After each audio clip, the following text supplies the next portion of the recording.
siaran langsung harus begini ya bisa.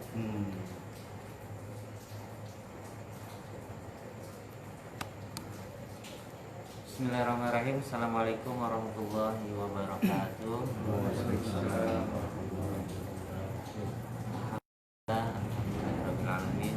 Assalatu wassalamu ala sayyidina wa habibina wa syafiina wa maulana Muhammadin wa ala alihi wa sahbihi ajma'in. Alhamdulillah, kita pada malam hari ini seperti yang sudah diinformasikan para sahabat yang ada di majelis maupun yang ada di rumah, bahwasanya pada malam hari ini kita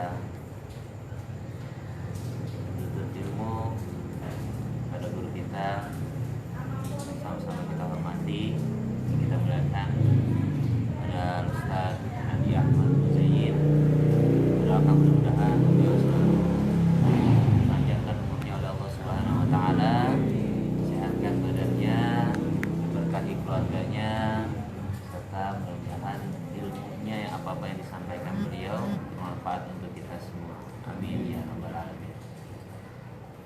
Alhamdulillah, para jemaah sekalian dan sahabat yang ada di rumah, sesuai dengan tema kita pada malam hari ini, New Normal, I'm Normal. Menarik sekali temanya, New Normal dan I'm Normal. Pada saat kondisi saat ini, jadi nanti dijelaskan langsung oleh beliau apa sih maksud dari bahasa new normal, I'm normal. Mudah-mudahan kita yang mendengarkan ya mendapatkan ilmu ataupun pemikiran yang baru ya, supaya hati kita ya, supaya kegiatan kita sehari-hari nanti berjalan dengan nyaman, santai ya, dengan nikmat ya, karena dalam pertolongan Allah Subhanahu wa taala. Baik, mari kita persilahkan guru kita bersama. Kita dengarkan para jamaah sekalian dan sahabat di rumah. Ya, pada guru kita bersama pada Ustaz Adi Ahmad Zain, kami persilahkan. Bismillahirrahmanirrahim. Assalamualaikum warahmatullahi wabarakatuh. Alhamdulillah, wassalatu wassalamu ala rasulillah Sayyidina Muhammad ibn Abdillah wa ala alihi wa ashabihi wa mawalah. Ashhadu an la ilaha illallah wa ashhadu anna Muhammadar Rasulullah. Allahumma salli wa sallim wa barik ala Sayyidina Muhammadin wa ala alihi wa ashabihi ajma'in. Amma ba'du. Alhamdulillah, nikmat dari Allah berupa keimanan, keislaman, keihsanan, dapat berkumpul, bersilaturrahim, dapat bermuajahah dengan saudara-saudara, kemudian melaksanakan berbagai macam aktivitas ibadah, menuntut ilmu dan yang lainnya. Itu adalah nikmat anugerah yang sangat indah dari Allah, yang sangat besar dan sangat penting bagi kita. Semoga keimanan, keislaman, keihsanan tetap istiqomah sampai kita kembali kepada Allah Subhanahu wa taala. Amin ya rabbal alamin. Salawat yang indah, salam yang terbaik kepada Nabi Muhammad sallallahu alaihi wasallam. Semoga kita menjadi hamba Allah yang terbaik dan menjadi umatnya Rasulullah sallallahu alaihi wasallam yang terbaik di sisi Allah Subhanahu wa taala. Amin ya rabbal alamin. Ustadz Arif, bapak-bapak, hadirin sekalian yang dimuliakan Allah Subhanahu wa taala, hadirin yang di rumah yang dimuliakan Allah. kata-kata new normal itu sepertinya menjadi kata yang berbeda-beda tanggapannya. Betul ya? Ada yang nanggepinnya secara hati yang kesel. Betul? Ada yang nanggepinnya new normal itu kata-kata yang membosankan. Ada yang sebagai kata-kata yang mengerikan. Nggak enak banget kedengerannya gitu ya. Biasanya kita melakukan macam-macam aktivitas biasa-biasa saja, tapi kok ternyata sekarang malah diatur-atur sedemikian rupa gitu ya. New artinya baru, normal artinya biasa-biasa aja, normal aja ya. Yang harus kita pikirkan itu menyikapi new normalnya. Hati kitanya jangan sampai kotor di hadapan Allah. Hati kitanya jangan sampai terjangkiti kekesalan, kecewa, protes, mengeluh kepada Allah. Karena protes kita kepada Allah itu akhlak yang tidak baik dan menjauhkan kita dari Allah. Kesel, mengeluh kepada Allah itu berpotensi menghilangkan keimanan dalam hati. Jadi orang yang protes sama Allah itu berpotensi hilang imannya di dalam hatinya. Na'udzubillah min dzalik. Ya. Yang harus kita pikirkan juga, kenapa judul temanya adalah I am normal. Walaupun ada new normal, kita sih normal-normal aja hatinya di hadapan Allah. Nah, normal itu menurut siapa? Ada normal menurut manusia, ada normal menurut Allah Subhanahu wa ta'ala. Yang kita butuhkan itu kita betul-betul dianggap normal di sisi Allah. Maka temanya I am normal. Iya. Kalau normalnya manusia, mereka itu harusnya menjadi hamba Allah yang pertama. Karena tujuan penciptaan manusia itu menjadi hamba Allah. Allah Subhanahu wa ta'ala berfirman di dalam surah Az-Zariyat ayat ke-56. A'udzu billahi minasyaitonir rajim. Bismillahirrahmanirrahim. Wa ma khalaqtul jinna wal insa illa liya'budun. Dan tidaklah aku ciptakan jin dan manusia melainkan untuk menjadi hambaku, kata Allah. Melainkan untuk beribadah kepadaku, kata Allah. Melainkan untuk berubudiyah kepadaku. Melainkan untuk berubudah kepadaku. Itu yang dimaksud di dalam surah Az-Zariyat ayat ke-56.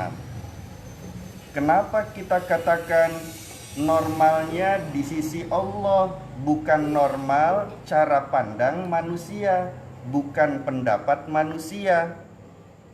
Karena yang kita butuhkan ya selamat di sisi Allah, bukan selamat di sisi manusia.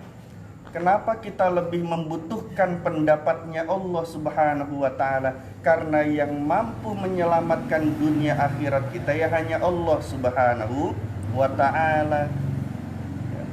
Ada orang yang membenci kita, ada orang yang tidak suka, tidak cocok kepada kita.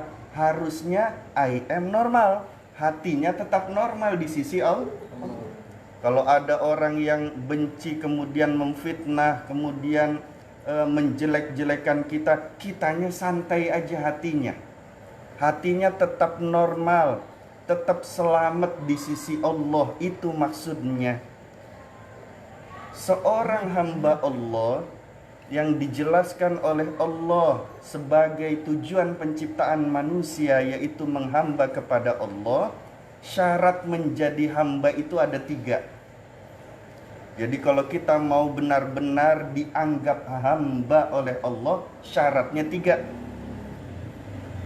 Mungkin selama ini kita cuma ngaku-ngaku doang, ya Ustaz. Ngaku-ngaku kalau kita itu hamba Allah. Tapi belum tentu di sisi Allahnya itu kita bernilai hamba. Ya.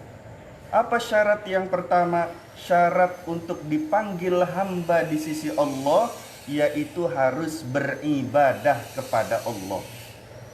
Jadi liya'budun itu arti yang pertama, beribadah kepada Allah Subhanahu wa taala. Suatu aktivitas, pekerjaan yang kita lakukan apapun itu semuanya bisa bernilai ibadah di sisi Allah. Semuanya. Walaupun kegiatannya kegiatan duniawi bisa bernilai ibadah di sisi Allah. Baginda Rasulullah sallallahu alaihi wasallam bersabda, "Kam min amalin yatasawwaru bi surati a'malid dunya fayasiru bi surati a'malil akhirah bi husnin niyyah." Banyak orang yang mengerjakan amalan-amalan duniawi. Contohnya apa amalan duniawi? Nyapu, ngepel, betul? Ngunci pintu rumah, kemudian ngebenerin genteng bocor, betul? Itu pekerjaan duniawi bukan? Pekerjaan duniawi, tapi bisa bernilai ibadah yang nilainya tinggi di sisi Allah kalau niatnya baik karena Allah Subhanahu wa taala. Mau nyapu, bismillahirrahmanirrahim. Ya Allah, saya niat menyapu ini dalam rangka beribadah kepadamu. Nyapunya bernilai ibadah. Ngunci pintu biasa kita lakukan dan itu amalan duniawi. Tapi kalau ngunci pintunya pakai niat karena Allah, bernilai ibadah. Bismillahirrahmanirrahim. Ya Allah, saya niat mengunci pintu itu berharap agar diri, keluarga, harta yang ada di rumah itu aman ya Allah. Saya niat menjaga keamanan diri dan keluarga karena Engkau ya Allah. Nilainya tinggi di sisi Allah. Ini syarat yang pertama. Ya. Kalau amalan-amalan duniawi saja bisa bernilai ibadah dengan adanya niat yang baik di sisi Allah, apalagi amalan-amalan ukhrawiyah, amalan keakhiratan, sholat, puasa, zakat, sodako, apalagi? Halo? Ya, ngapain lagi? Rukun Islam kan ada 5, pergi haji, misalnya berangkat umroh, itu amalan-amalan yang sifatnya ukhrawiyah. Tapi hati-hati kalau niatnya menyimpang dari Allah. Kalau keinginan tujuannya bukan lillahi ta'ala, tidak bernilai ibadah di sisi Allah. Bahkan berpotensi mengotori hati yang menjadikan dosa di sisi Allah Subhanahu wa ta'ala. Contoh, kalau sholat sendirian kita sholatnya baca kulhu al-falak an-nas, betul? Wah, cepet-cepet gerakannya juga, ya. Tapi ketika ada mertua datang, bacaannya Ar-Rahman Yasin Tabarok. Wah, dipanjangin biar dianggap soleh. Hati-hati, kebalikan hadis yang awal. Baginda Rasulullah sallallahu alaihi wasallam melanjutkan, "Wa kam min amalin yatasawwaru bi surati a'malil akhirah fayasiru bi surati a'malid dunya bisu'in niyyah." Banyak juga orang yang melakukan amalan-amalan akhirat, puasa, zakat, sholat, sodakoh, dan yang lainnya amalan akhirat, tapi tidak tergolong amalan akhirat karena buruknya niat di sisi Allah. Nggak bernilai ibadah. Datang kemari niatnya silaturrahim karena Allah, pahalanya, ganjarannya, derajatnya tinggi di sisi Allah. Niat datang kemari untuk bersama-sama membahas ilmunya Allah, tinggi derajatnya di sisi Allah. Kalau datang kemari niatnya 3 saja, ini sudah dahsyat. Yang pertama, niat ingin mendapatkan ilmu dari Allah Subhanahu wa ta'ala, maka akan dianugerahi ilmu oleh Allah. Kalau niat datangnya ingin Enak kayaknya makan bakso ya. Alhamdulillah. Hadirin di rumah mau makan bakso. Kalau niatnya yang kedua untuk berkhidmat terhadap agamanya Allah, terhadap yang dialiri keilmuan oleh Allah, berkhidmat kepada umat Rasulullah sallallahu alaihi wasallam, maka nanti akan mendapatkan yang namanya karomah. Kalau yang ketiga dirinya niat datang itu ke majelis taklim untuk mendapatkan doa-doa, zikir-zikir, wirid-wirid, dan dirinya melakukannya dan istiqomah melakukannya, maka akan mendapatkan inkisyaf, ketersingkapan hijab hatinya di hadapan Allah. Hatinya langsung bisa berkomunikasi dengan Allah. Tidak ada penghalang antara dirinya dengan Allah Subhanahu wa ta'ala. Penghalang itu disebutkan oleh Imam Ghazali ada 70.000 penghalang kedekatan antara hamba dengan Allah. 70.000. Satu penghalangnya itu paling dekat 1 kilometer jauhnya. Berarti kalau 70.000 kilometer jauhnya. Masya Allah. Itu dinding penghalangnya. Dan satu penghalang itu sulit untuk ditembusnya, melainkan dengan hati yang niatnya tulus ikhlas karena Allah dan betul-betul banyak mengingat Allah Subhanahu wa ta'ala. Setiap kali kita beristighfar astaghfirullahalazim, hilang satu hijabnya. Kita berzikir la ilaha illallah,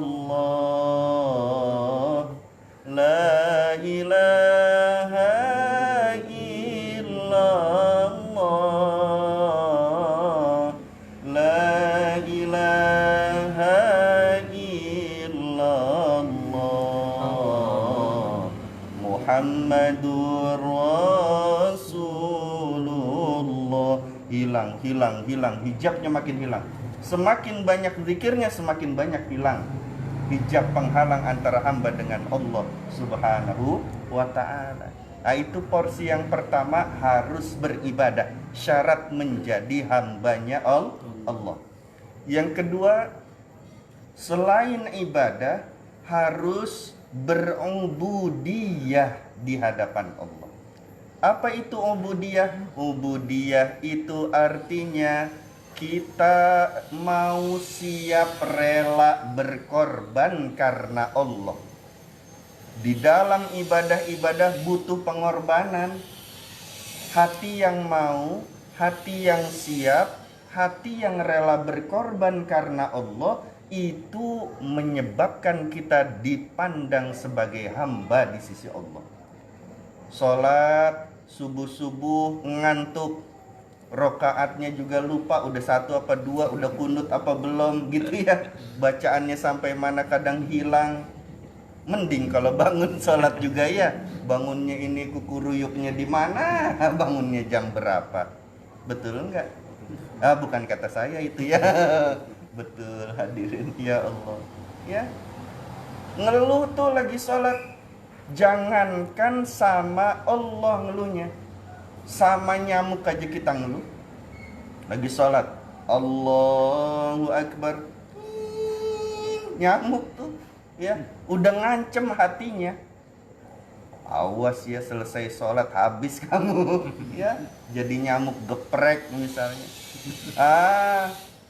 Sabar itu butuh pengorbanan, hati yang siap mau rela berkorban karena Allah. Misalnya, ini kan bapak-bapak nih kebanyakan, betul?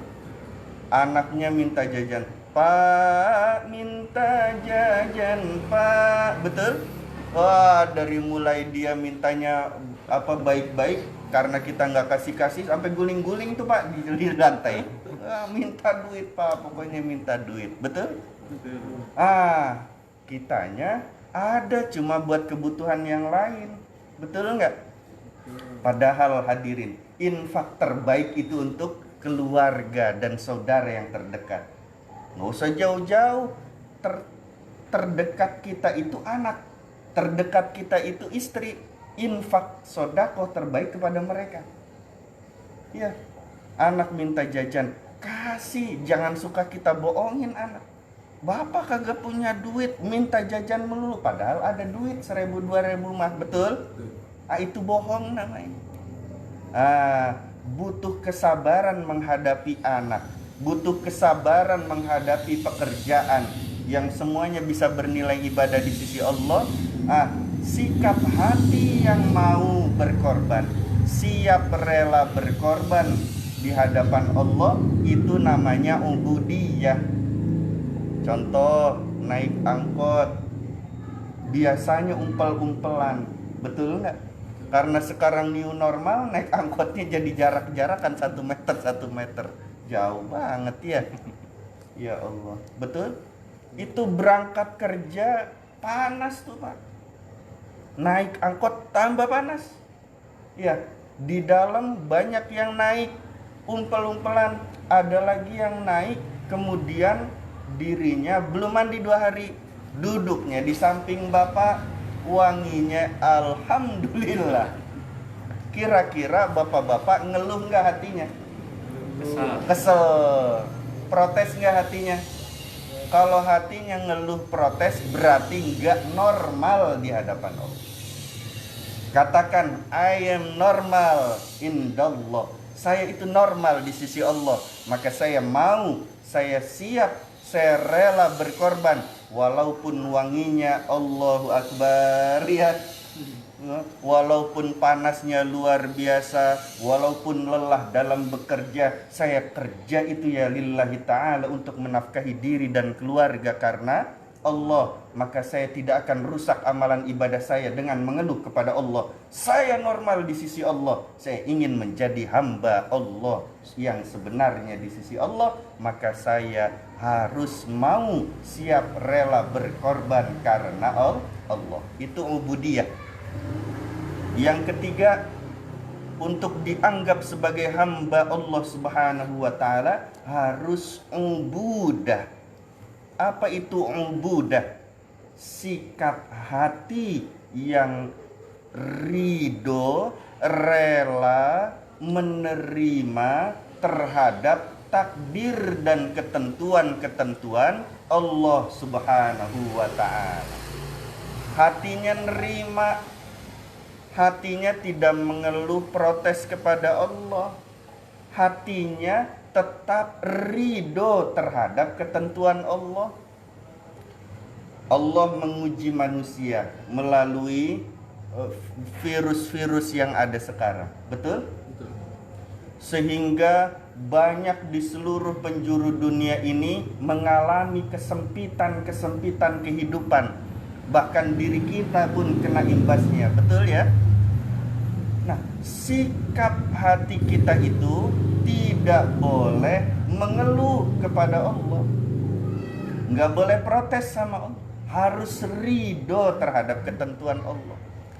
Dan ujian-ujian yang datang, masalah-masalah yang hadir, kesempitan kehidupan kita, itu karena perbuatan kesalahan kita di sisi Allah. Bukan karena Allah yang berbuat zolim, tapi kita yang menzolimi diri kita sendiri. Innallaha la yazlimun nasa syai'a walakinnan nasa anfusahum yazlimun. Allah itu tidak pernah menzolimi manusia sedikit pun, akan tetapi manusia itu yang berbuat zolim terhadap dirinya sendiri. Ya, Allah nggak pernah menzolimi kita. Jadi kita mengalami kesempitan, kesulitan kehidupan itu ya karena kesalahan-kesalahan kita di hadapan Allah Subhanahu wa ta'ala. Kan aneh ya Ustaz, kalau kitanya ngeluh sama Allah padahal itu kesalahan kita sendiri. Kan aneh kita protes sama Allah, dikasih kesempitan hidup, padahal itu karena kesempitan kedatang itu karena kita yang salah di hadapan Allah. Maka selain hati yang menerima, harus ada usaha juga agar kita itu dimudahkan urusannya oleh Allah, dilapangkan urusannya oleh Allah, tidak sempit kehidupannya, maka kita melapangkan kehidupan selain diri kita di sisi Allah. Baginda Rasulullah sallallahu alaihi wasallam bersabda, "Man yassara ala muslimin, yassarallahu lahu fid dunya wal akhirah." Barang siapa yang memberikan pertolongan, kemudahan kepada seorang yang muslim dan beriman kepada Allah ketika di dunia, maka Allah akan memudahkan urusannya di dunia dan di akhirat. Allah akan tolong dirinya di dunia dan di akhirat. Diberikan jalan keluar oleh Allah di dunia dan di akhirat. Maka kalau berdoa harusnya sifatnya yang mendunia, bukan sifatnya pribadi dan keluarga aja. Ya Allah, hilangkanlah virus corona, ya, jagalah diri kami, anak kami, istri kami, keluarga kami biar nggak kena virus corona. Itu sifatnya untuk diri dan keluarga. Ya Allah, ampuni aku. Nggak apa-apa yang lain nggak diampunin, yang penting saya. Kan egois kalau gitu. Hati seorang hamba itu mendunia doanya. Maka diajarkan oleh Rasulullah SAW, Allahumma ighfir lil muslimina wal muslimat, ya, minta ampunannya itu untuk muslimin, muslimat.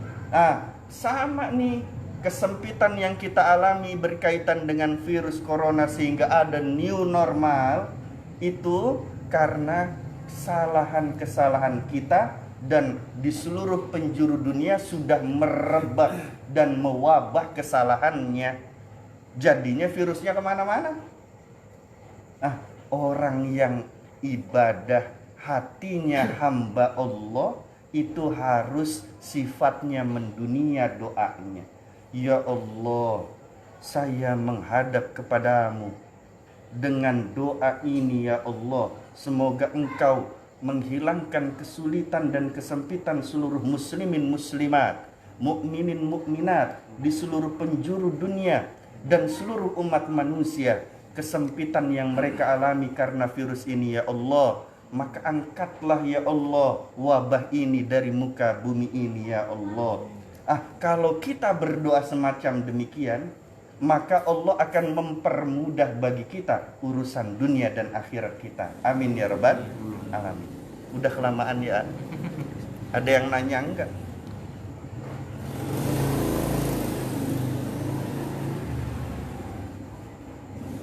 Terusin dulu. Belum ada yang nanya? Belum. Alhamdulillah. Enak kalau nggak ditanya mah ya. Yang kedua, untuk menjadi hamba Allah yang harus kita lakukan, kita juga harus tahu penciptaan kita itu tujuannya apa oleh Allah. Selain beribadah ubudiyah dan ubudah di hadapan Allah, kita juga diciptakan Allah untuk menjadi khalifahnya Allah fil ardi, di muka bumi. Jadi khalifah, menjadi pimpinan. Allah Subhanahu wa taala berfirman di dalam surah Al-Baqarah ayat ke-30, A'udzu billahi minasyaitonir rajim. Bismillahirrahmanirrahim. Inni ja'ilu fil ardi khalifah. Ya. Wa idz qala rabbuka lil malaikati inni ja'ilu fil ardi khalifah. Ketika aku berkata kepada malaikat, kata Allah, ya, ini sesungguhnya aku ja'ilun, telah menjadikan fil ardi, di muka bumi ini, khalifah, seorang khalifah. Siapa yang Allah jadikan khalifah? Ya kita manusia dijadikan khalifah oleh Allah. Khalifah atau pemimpin di muka bumi itu, maka tugasnya mengelola agar semua yang ada di sekitar kita itu menjadi hambanya Allah. ada anak di sekitar kita, ajak untuk menjadi hambanya Allah. Minimal kita menjadi khalifah bagi diri kita sendiri. Rasulullah SAW bersabda, kullukum ra'in, tiap diri kalian adalah pemimpin. Wa kullukum mas'ulun an ra'iyati, dan setiap diri kalian akan dimintakan pertanggungjawaban atas yang dipimpinnya di hadapan Allah Subhanahu wa taala. Minimal kita mimpin diri kita sendiri di hadapan Allah, ya. Nanti ditanya sama Allah, buat apa tanganmu, ya? Kau pergunakan apa kakimu? Kau pergunakan apa matamu? Ngelihat YouTube, betul? Halo? Betul? Ngelihat yang indah-indah, Al-Qur'annya dilihat enggak? Benar? Ngelihat TikTok. Halo jamaah, ada TikTok jamaah? Ya, ngedengerin apa itu dangdut, dengerin lagu pop, blues. Yang tahu lagu blues enggak? Yang begitu ya, yang kalau mendayu-dayu hatinya menjadi merasa sedih. Tapi pernah nggak ketika kita mendengar Quran hatinya sedih? Berapa banyak mata kita ngeliatin HP sama ngeliatin Quran? Porsinya banyakan mana? Halo? HP? HP deh. Nanti itu ditanya sama Allah tuh. Ya, kan HP-nya dipergunakan untuk melihat hal-hal yang baik, majelis taklim seperti di Facebook ini misalnya, ya. Alhamdulillah, ya itu nanti dipertanggungjawabkan di hadapan Allah. Apalagi anak, apalagi istri yang Allah sudah berikan rambu-rambunya, ku anfusakum wa ahlikum naro, jaga diri dan keluarga kalian dari api neraka, ya. Maka itulah hadirin sebagai pembuka, kalau ada yang mau menyampaikan saran, kemudian masukan dan pertanyaan, kami persilahkan. Silakan Ustaz. Ya baik, Alhamdulillah. Jadi kan yang disampaikan sama Ustaz tadi kan masalah yang pertama harus ibadah, ya.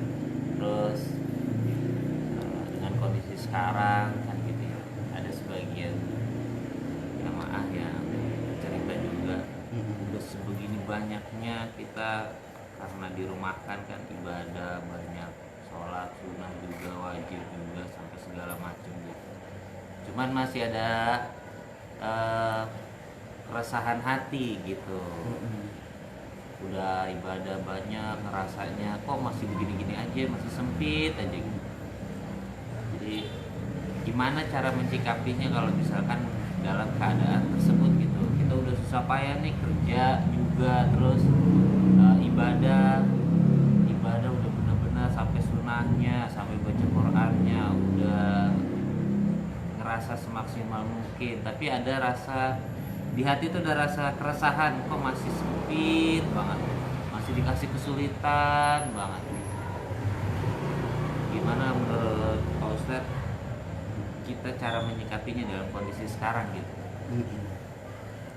Ya, ada teman-teman yang mau jawab? Iya. Kalau kita berjumpa dengan kesempitan-kesempitan, yang harus kita sadari itu karena kezoliman diri, ya. Jadi dicontohkan oleh para nabi dan rasul, sebelum kita beristighfar kepada Allah, diawali dengan pengakuan kezaliman di hadapan Allah. Kita seringkali nggak ngakuin itu, soalnya kita merasanya dizolimi Allah terus dengan adanya kesempitan-kesempitan, betul nggak? Itu bikin hati tambah kotor. Yang begitu-begitu, orang yang beristighfar kepada Allah, janji Allah dirahmati Allah. Kalau dirahmati Allah artinya disayang Allah. Kalau disayang Allah artinya hatinya nanti tetap normal di sisi Allah. Hatinya nggak ngeluh, kesempitan kayak apa juga nggak bakalan ngeluh. Masalah seperti apa, hatinya nggak akan bermasalah. Maka solusi yang pertama itu sebelum beristighfar, mengakui kezoliman diri dulu di hadapan Allah. Nabi Adam alaihissalam itu melakukan satu kesalahan, ya, kemudian Allah turunkan ke muka bumi, melakukan pengakuan kezaliman dirinya itu 400 tahun, ya, nggak berani memandang langit, hanya tertunduk di hadapan Allah, berdoa, Rabbana zalamna anfusana wa illam taghfir lana wa tarhamna lanakunanna minal khasirin. Ya Allah, ya Tuhan kami telah berbuat zalim terhadap diri kami sendiri. Jikalau Engkau tidak mengampuni dan merahmati kami, niscaya kami termasuk orang-orang yang merugi. Pengakuan kezaliman ini penting untuk memproses hati tidak kotor di hadapan Allah. Kita itu kenapa banyak istighfar tapi nggak disayang-sayang Allah? Karena nggak diakui dulu kezaliman itu adalah kezaliman kita. Ngelihat ayat tentang orang-orang munafik, hati kita sih nyalain orang, bukan nyalain diri sendiri. Jangan-jangan Allah menegur saya nih. Jangan-jangan sayalah yang Allah sedang bicarakan di dalam Al-Quran mengenai ciri-ciri orang munafik. Jangan-jangan Allah lagi negur saya dengan kalimat orang-orang kafir nih. Ya, qul ya ayyuhal kafirun. Jangan kau pikir yang tidak bersyahadat saja yang kafir. Bisa jadi dirimu itu terjerumus di dalam kekufuran juga. Kalau nggak bersyukur kan kufur namanya. Orangnya namanya kafir. Kalau nggak bersyukur, sedangkan syukur kita sangat sedikit di hadapan Allah Subhanahu wa ta'ala. Nabi Musa alaihissalam lagi memisahkan perdebatan, pertikaian, tawuran kalau kata orang sekarang antara Bani Israel dan masyarakat Mesir. Lagi memisahkan dengan tangannya, tangan kanan Nabi Musa alaihissalam itu mengenai wajahnya pemuda dari Bani Israel. Ketamparlah gitu, lagi dipisah-pisahin, ketabok gitu ya, mati di tempat. Pemuda itu mati di tempat. Nabi Musa itu kekuatannya luar biasa. Ya, batu yang bisa diangkat oleh 10 orang, Nabi Musa bisa angkat sendiri. Artinya kekuatannya luar biasa. Jadi kalau misahin orang ketabok sama Nabi Musa sekali, sama aja dipukulin sama 10 orang. Langsung mati itu pemuda.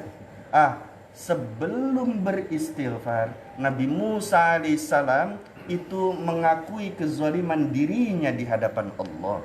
Rabbi inni zalamtu nafsi faghfirli. Ya Allah, aku berbuat zalim terhadap diriku, maka ampunilah aku.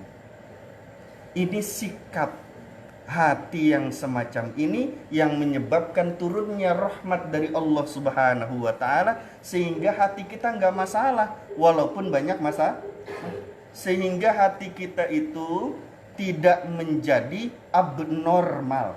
Hati kita tetap normal menghamba kepada Allah. Hatinya tetap selamat di sisi Allah Subhanahu wa ta'ala.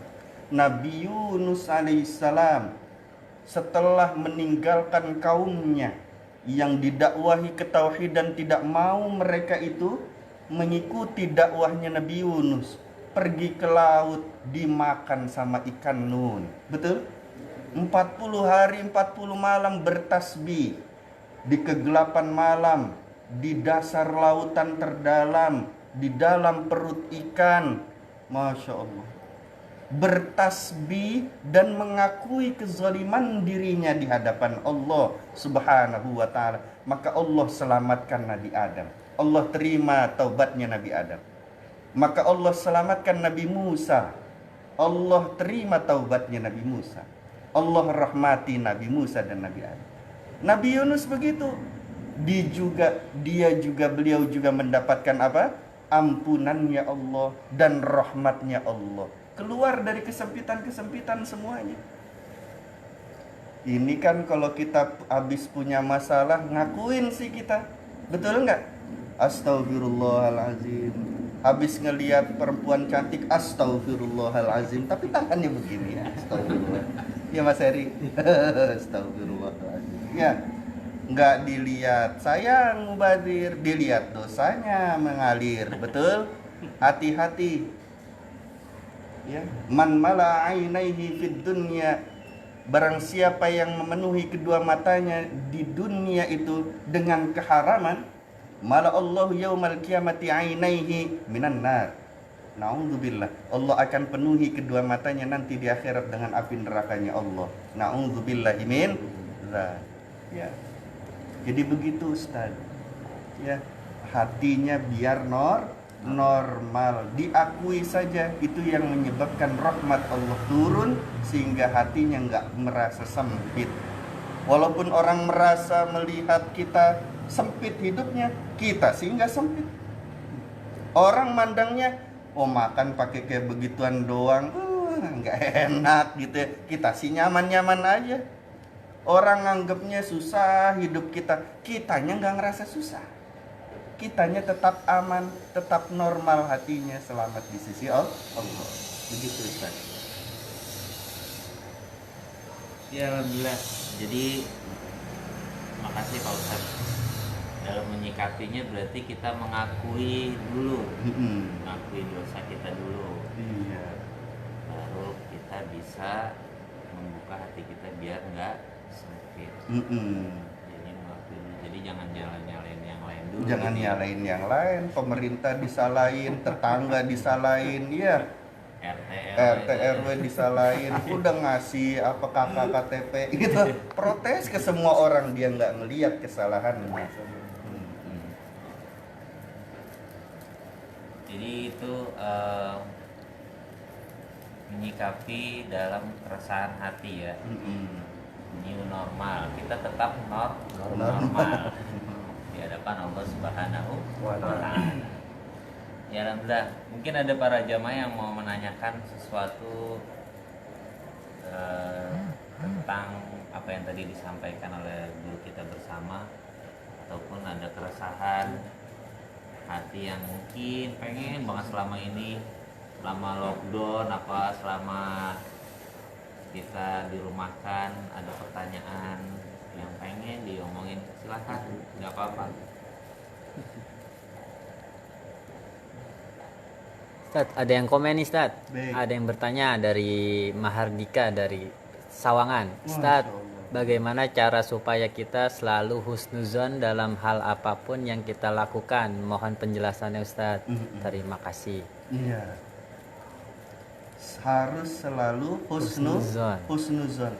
Prinsipnya itu biar selalu hatinya husnuzon, hatinya harus berprinsip bahwa zon atau prasangka itu kebanyakan manusia adalah prasangkanya buruk di hadapan Allah, dan zon atau prasangka yang keburukan itu berdosa di hadapan Allah, menyebabkan manusia jauh dari Allah, mendatangkan ujian masalah-masalah kalau su'uzzon. Ya. Jadi prinsip hatinya kalau berburuk sangka, yang pertama tidak berakhlak kepada Allah. Yang kedua, itu menyebabkan kesempitan-kesempitan kehidupan. Itu membawa kesalahan dan dosa di hadapan Allah. Dosa hati itu, ya, tanpa kita sadari datangnya kesempitan-kesempitan kehidupan kita ini, itu salah satunya karena buruk sangka yang kebanyakan. Buruk sangka sama istri, betul? Halo? Buruk sangka sama tetangga, sama pemerintah, sama RT RW tadi kata Pak Ustadz, betul? Ya, kebanyakan buruk sangka itu yang menyebabkan sempit tadi. Prinsip hatinya harus dirubah. Kalau saya berburuk sangka, berarti saya mengotori hati saya di hadapan Allah dan kondisi saya akan jauh dari Allah. Saya nggak mau itu. Kalau saya berburuk sangka, berarti saya menyebabkan kesempitan-kesempitan itu terjadi dalam hidup saya. Baik kesempitan di dunia dan kesempitan di akhirat. Saya nggak mau hidupnya sempit di dunia, saya nggak mau sempit hidupnya di alam barzah. Udah di dalam kuburan sendiri sempit, kagak enak ya. Apalagi di akhirat, saya nggak mau kehidupan saya di akhirat menjadi sempit. Saya normal di sisi Allah. Di dunia nggak sempit, di alam barzah, di kuburan nggak sempit, di akhirat nggak sempit. Gimana caranya? Hilangkan penyebab-penyebab kesempitan-kesempitan itu. Salah satunya buruk sangka. Allah menyatakan bahwasanya buruk sangka itu adalah itsmun, dosa. Itu jadi prinsip. Kalau saya berbuat dosa, berarti mendatangkan ujian, cobaan, nanti sempit hidupnya. Itu tuh harus tergambar. Jadi yang membuat sempit hidup itu ya diri kita sendiri sebenarnya. Betul? Betul. Ya, alhamdulillah. Begitu Bang Dika. Alhamdulillah sudah dijawab Bang Dika. Ini ada lagi Ustaz dari Nah. Kholida, daerah Tanjung Priok nih Ustaz. Alhamdulillah. Masya Allah. Assalamualaikum warahmatullahi wabarakatuh Amin. Ustaz. Mohon pencerahannya apabila menyadari hati begitu kotor dan ingin sekali membersihkannya dengan menjalankan ibadah, tapi rasanya malu menghadap Allah. Bagaimana ya Ustaz? Jadi terkadang rasa berat untuk menjalankannya itu muncul. Terima kasih, mohon pencerahannya. Iya. Al-haya'u minal iman. Malu itu bagian dari iman. Malu terhadap Allah itu bagus, baik, tapi bukan dengan cara tidak mau mendekat melalui ibadah kepada Allah. Malu kepada Allah itu kalau tidak beribadah kepada Allah. Bahkan harus kita datangi Allah Subhanahu wa ta'ala. Ya, orang yang mendatangi Allah dengan cara berjalan, Allah akan datangi dirinya dengan cara berlari. Allah yang mendatangi, ketika kita mendatangi Allah dalam satu langkah, Allah akan mendatangi kita beberapa langkah lebih banyak. Ya, kalau kita menyikapinya malu itu dengan menjauhi Allah, tidak mau beribadah, itu prinsip yang tidak benar di sisi Allah Subhanahu wa ta'ala. Malunya kita itu harusnya kalau nggak mendekat, kalau nggak beribadah, kalau nggak berdoa kepada Allah, Allah itu lebih senang kepada hambanya yang melakukan dosa dan kemaksiatan, tapi mau kembali kepada Allah, mau beristighfar dan bertaubat mendekat kepada Allah. Jadi rasa malunya bukan membuat dirinya terhalang untuk beribadah, tapi rasa malunya diarahkan untuk mendekat kepada Allah melalui ibadah-ibadah. Mungkin itu dapat membantu menjawab. Begitu ya. Alhamdulillah. Terima kasih banyak Ustaz. Baik. Jadi rasa malunya tuh jangan sampai jadi penghalang gitu. Betul. Rasa malunya bahkan malu kalau tidak beribadah, menjadi semangat kesananya. Alhamdulillah, makasih Pak Ustadz.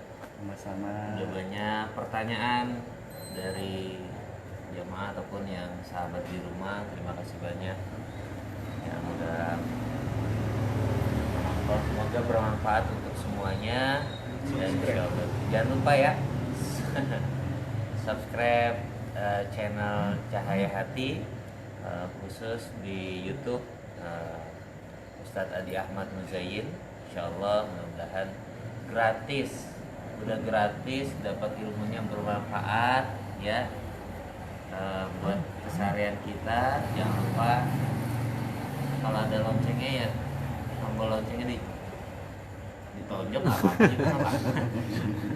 cuma tinggal dipencet doang ya, tombol merahnya subscribe-nya nanti di YouTube, biar semakin banyak kita mendengarkan segala sesuatu yang positif, insya Allah kesempitan hati kita ya semakin berkurang. Amin ya robbal alamin. Dengan menata hati ya bersama cahaya hati, alhamdulillah pada malam hari ini semoga kesempitan kita di yang lalu ya nanti mudah-mudahan dengan pencerahan ya menambah keimanan kita, menambah keyakinan kita, ya menambah wawasan kita bahwasanya Allah Subhanahu wa taala itu benar-benar sayang sama kita. Dan kesempitan ini ya yang dan menyebabkan kesempitan dan kesulitan ini ternyata kita sendiri yang berbuatnya, bukan karena perbuatan Allah ya. Nah, semoga kita menyadari dan mengakui apa-apa yang kita perbuat selama kita hidup, selama kita menyadari kesalahan kita ya, semoga nanti kita dapat menjalankan di hadapan Allah Subhanahu wa taala, mengakui dosa kita, dan nanti insya Allah kesempitan dan kesulitan kita diberikan keluasan ya. Insya Allah nanti setiap malam Rebo semoga tidak ada terhalang ya, live terus di Facebook, dan jangan lupa subscribe-nya ya, jangan lupa subscribe ya. Terus di YouTube insya Allah ada video-video terbaru nanti dari Ustadz Adi Ahmad Muzain, tinggal lihat setiap harinya nanti, dan di Facebook juga bisa dilihat ya.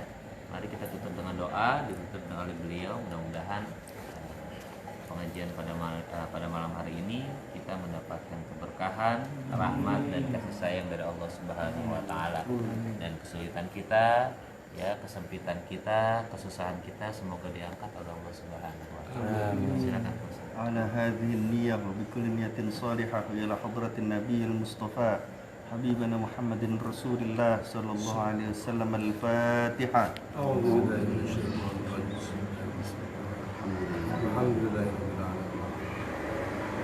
Iyyaka na'budu wa iyyaka